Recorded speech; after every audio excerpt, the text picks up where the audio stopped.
ఇద్దరు తండ్రి కొడుకుద్దరు వారికి సువార్త ప్రకటించేటువంటి అలవాటు ఉంది వాళ్ళకి. కొన్ని పాంప్లెట్స్ తీసుకొని లేదా బైబిల్ తీసుకొని ప్రతిరోజు కూడా ఏదో ఒక ఊరు వెళ్ళి ఆ ఊరిలో ఉన్నటువంటి ప్రతి ఇంటికి వెళ్ళి కనబడినటువంటి ప్రతి మనిషికి కూడా ఆ పాంప్లెట్ ఇచ్చి యేసయ్య నమ్ముకో నీ జీవితం మారిపోయింది అని యేసు చేసిన త్యాగము యేసు ప్రేమను వివరిస్తూ తిరుగుతూ ఉండేవాళ్ళు వాళ్ళు. ఒకరోజు ఇలాగే కొండపోత వర్షం కురుస్తూ ఉంది.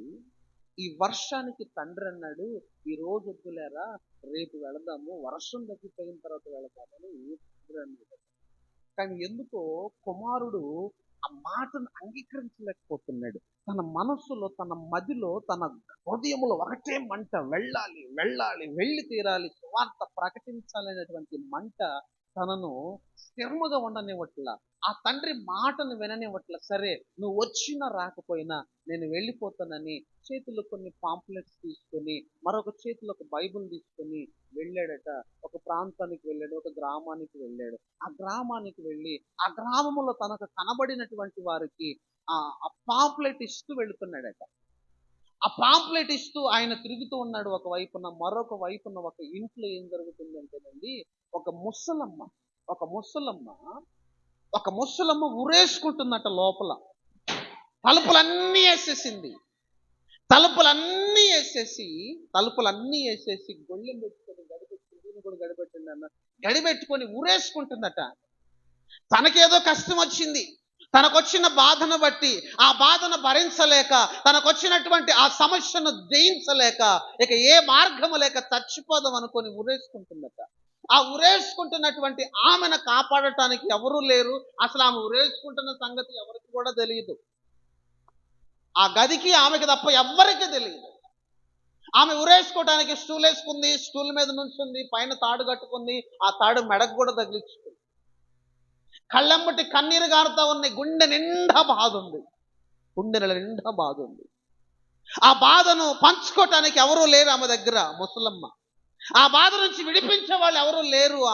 ఆమెను రక్షించేవారు ఎవ్వరూ కూడా లేదు. ఇక చేసేది ఏదీ లేక, ఏ మార్గము కనపడక ఉరేసుకుని చచ్చిపోదామని అనుకుంటుంది. ఆ ఉరేసుకుని చచ్చిపోదామని అనుకున్న సమయంలో ఆ తలకు, ఆ మెడకు ఆ తాడు కూడా బిగించుకుంది, ఉచ్చు కూడా బిగించుకుంది. గట్టికి ఆ లాక్కున్నటువంటి సమయంలో ఆ తలుపు కింద, డోరు కింద ఉంది కదండి, ఆ డోర్లో నుంచి కింద నుంచి బయట నుంచి ఒక పాంప్లెట్ లోపలికి వచ్చింది. ఆ పాంప్లెట్ మీద ఒకటి,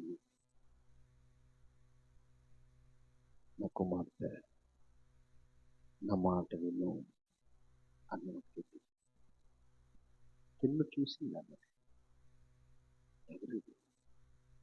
ఎవరు రాశారు, ఎవరు పంపించారు అని ఆమె తీసి కిందకి దిగి ఆ పాంప్లెట్ చదువుతూ ఉంది. ఆ పాంప్లెట్ చదవటం కూడా అయిపోయింది. ఆ పాంప్లెట్ చదవటం అయిపోయిన తర్వాత ఆ స్టూల్ వేసారండి. ఆ స్టూల్ తీసి పక్కన పడేసింది. ఆ పైన ఉన్నటువంటి తాడు తీసారా, ఆ తాడు తీసుకొని పడేసింది. తలుపు ఓపెన్ చేస్తే ఆ తలుపు బయట సువార్తను ప్రకటించడానికి వచ్చినటువంటి ఆ యవనస్తుడు మీరు, అయ్యా ఏంటిది?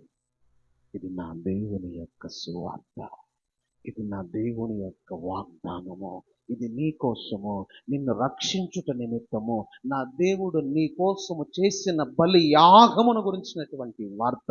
నిన్ను రక్షించటానికి ఎలలో ఎవ్వరూ నీకు లేరనుకుంటున్నావేమో, నా యేసయ్య నిన్ను రక్షించటానికి పరలోకమును విడిచి ఈ లోకానికి దిగి వచ్చాడు. నీకెన్ని సమస్యలున్నా, నీకెన్ని భారాలున్నా, నీవు ఎంతటి స్థితిలో ఉన్నా కానీ, ఏ పరిస్థితిలో ఉన్నా కానీ, నిన్ను రక్షించటానికి నా యేసయ్య నీకోసం సిద్ధంగా ఉన్నాడన్న వార్త ప్రకటించి నీళ్లు పిలిచి, నా యేసయ్య నా కోసము ఇంత త్యాగము చేశాడు. ఆ ప్రేమ అంతటిని, ఆయన చేసిన కార్యములన్నిటినీ ఆ పేపర్లో రాసిన వాటి అన్ని చదువుకొని నిబ్బరము కలిగి ధైర్యంగా ఉండి తన మనస్సు మార్చుకుంది.